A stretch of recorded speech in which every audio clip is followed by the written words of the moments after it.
It's International Women's Day today. When you ask an entrepreneur, a business person, or you ask a surgeon, or you ask a lawyer, or you ask a CEO of a company, how did you get where you are? They are not going to say, oh, I just woke up one day and I owned this company. I just woke up one day and I was a surgeon at Humber River Hospital. I just woke up one day and I was an international entrepreneur. I had a gold medal at the Olympics. No.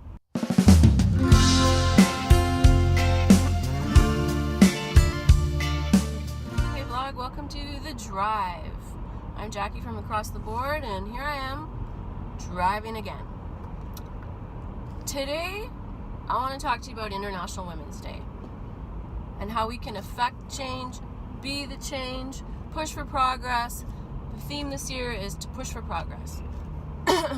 International Women's Day brings women from all over the world, whether they are mothers, daughters, sisters, entrepreneurs, workers, servants, queens, princesses, all of us together under one umbrella, being a woman and making progress for change. Change being equality in the workplace, equality in business, equal wages, equal treatment for equivalent work. Now, I have a 14-year-old daughter. I have two 20-something-old daughters as well. My 14-year-old daughter says to me today, Mom, life of a 14-year-old is bloody hard. I'm like, what do you mean? You're 14. You got food, clothing, shelter. All you have to do is show up to school, study for maybe an hour a day, and then for the rest of the time you can screw off and do whatever the hell you want. No, Mom, you don't understand. I don't know what my friends are thinking. I feel left out sometimes. I feel like I don't know what I want to be in life. These are very tough things for a 14-year-old.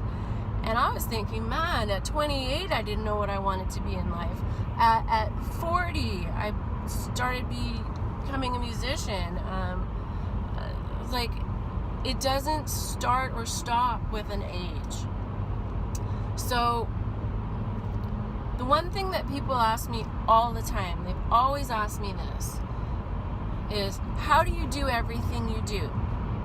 And it just kind of confuses me, and I've never had a really good answer for this other than you work, you never stop. I'm not sure people understand that concept. It's not rocket science. It's not. I want to turn it around and ask the other question. How do you not do everything you want to do? There are 24 hours in the day, 8 of which we sleep, 1 of which we perform personal care and functional things, 1 of which maybe we look at the inside of our eyeballs, and 1 that maybe, let's talk about 1 or 2 for travel, because some people commute. So that leaves you with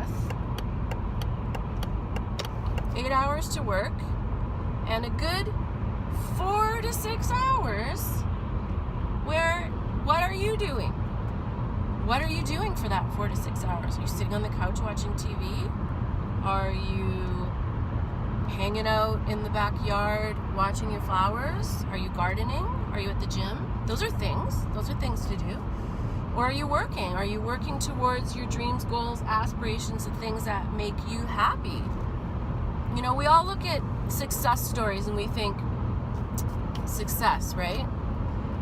First class flight, a holiday all the time, flying off to Hawaii, flying off to South America, flying to the Caribbean, champagne, caviar, buying the Ferrari, shopping at the mall, at Holt Renfrew, whatever you want, you know, Gucci, Fendi, hobnobbing with all the bigwigs, having, 500 million followers on Instagram, having the Queen invite you to dinner at the Palace in London. What is success to you? I'll tell you, I know a lot of people with a lot of money. And they're the most unhappy people that I have ever encountered. And why is that? I know some people who have hardly any money. They make $35,000, $40,000 a year. They make $50,000, $60,000 a year. They go on a vacation or two a year. They scrape money together to be able to, buy a Kia. They scrape money together to be able to go Christmas shopping to get all the Christmas presents they want. And they live on one of those incomes in a family where the other spouse is a stay-at-home parent and they have 3 children, all of which have things. Go to soccer, go to baseball, go to basketball, are enrolled in a music program, get lessons, and they make it. And they're happy. They're happy. You ask them what they want to do and their goals are met. They wanted to go to Hawaii. They scraped together enough money after 3 or 4 years and they went to Hawaii. They had a fantastic time. These are happy people. And you're going to say, oh, they're happy because their goals are small and they're achievable. No, they're traveling around the world. They're driving the car they want. They are happy. They're married. They have children. Everybody in their family feels fulfilled. Those are not bad goals. Those are amazing life goals. They're giving back to their community. They're raising children that are responsible, who understand work, and who are well balanced. These people have awesome work-life balance. Then I know people who have a gazillion dollars that was handed to them because their parents worked like maniacs and created a trust fund for them, or their grandparents were, wealthy and famous. And these people are miserable. And I don't know why. They're miserable because I think they don't have a work ethic. They don't have a focus, and they've never achieved their own goals. They didn't make that $1 million. They didn't make that bazillion dollars. I don't know one person who owns a business, who's built a business from 0 to a gazillion, or 0 to, a multi-million-dollar industry, who didn't work their ass off for most of their life. Friend, I remember my boyfriend from medical school, who's a very successful plastic surgeon right now, and he works his ass off. He worked and worked and worked and worked, trust me. And I used to complain bitterly because, oh, you're not taking me to a movie, you're not taking me to dinner, you're not spending time with me, you have no time for me. Everybody else is coming before me. All your patients, your books, your work, your peers are coming before me. And I realized that the guy was putting in the time. He was working his ass off. And it paid off. Now he has the practice he wants.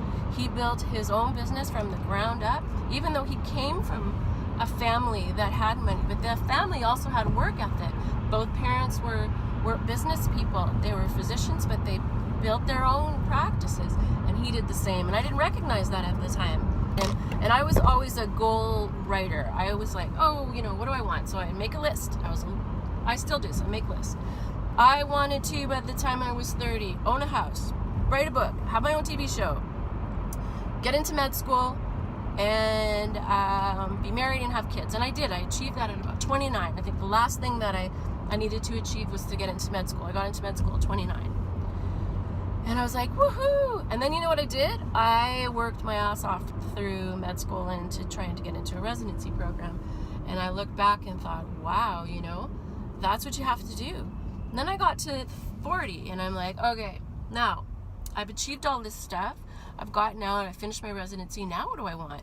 And I realized I didn't have a new list. I did not have a new list. And I started looking back at the things that I had missed out on because I spent my 30s busting my ass to become a surgeon, busting my ass to get the practice I wanted, busting my ass to be good at something that I'd always wanted to do.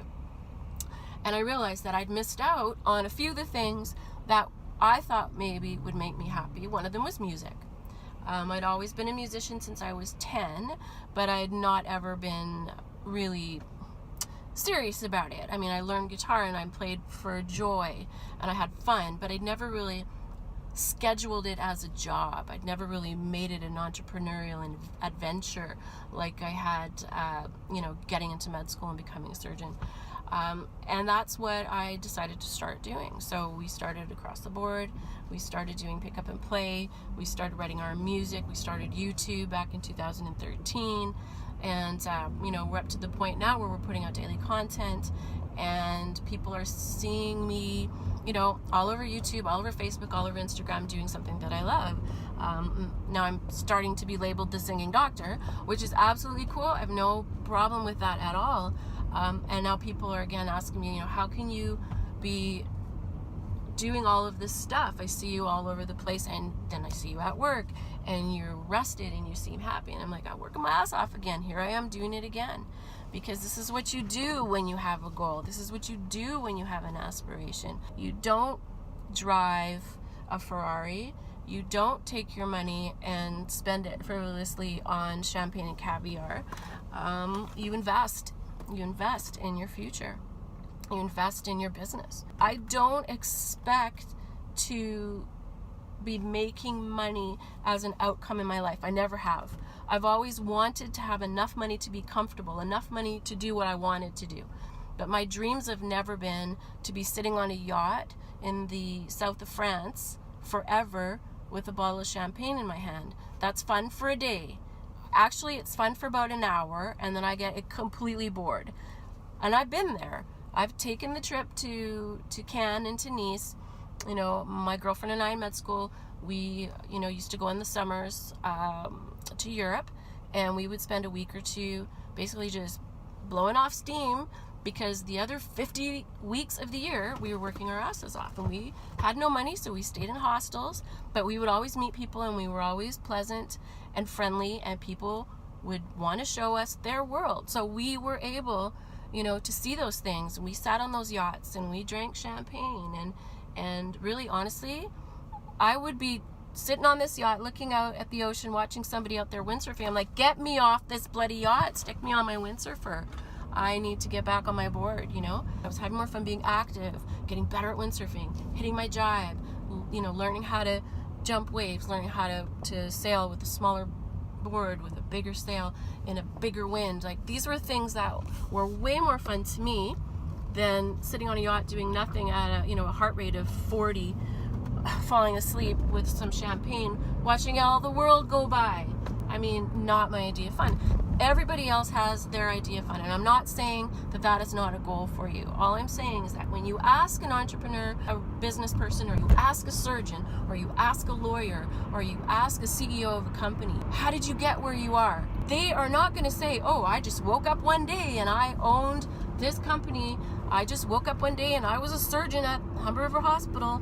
I just woke up one day and I was an international entrepreneur. I had a gold medal at the Olympics. No. Look at the backstory. You're going to see 10, 20 years of hard effing work, sacrificing friends, sacrificing family, sacrificing relationships, sacrificing a lot of crap. So for people who say, oh, you have a great life, you have a charmed life, you have a wonderful life, you don't know how many friends I've left by the side of the road because I couldn't go out with them. I couldn't spend time with them, and they didn't have patience for me. My best friends are the ones that I will have for life, because they know that they will not see, hear, or know anything about me for a month or 2 or 3 or 4 at a time, and then we're just going to pick up exactly where we left off. My girlfriend Natty, my girlfriend Jeanette, my sister-in-law Val, these are people, my brothers, these are people that I can just pick up with, and we don't miss a beat, because they understand, they know, and they're the same as me. They understand what work is, and they understand what we have to do if you want to be that thing, whatever it is.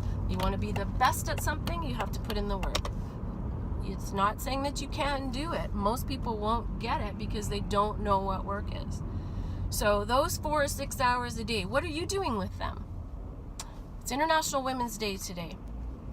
The last thing I'm going to say is I have never felt that I was a second-class citizen, because my mother, my grandmothers, my great-grandmothers never felt like they were second-class citizens.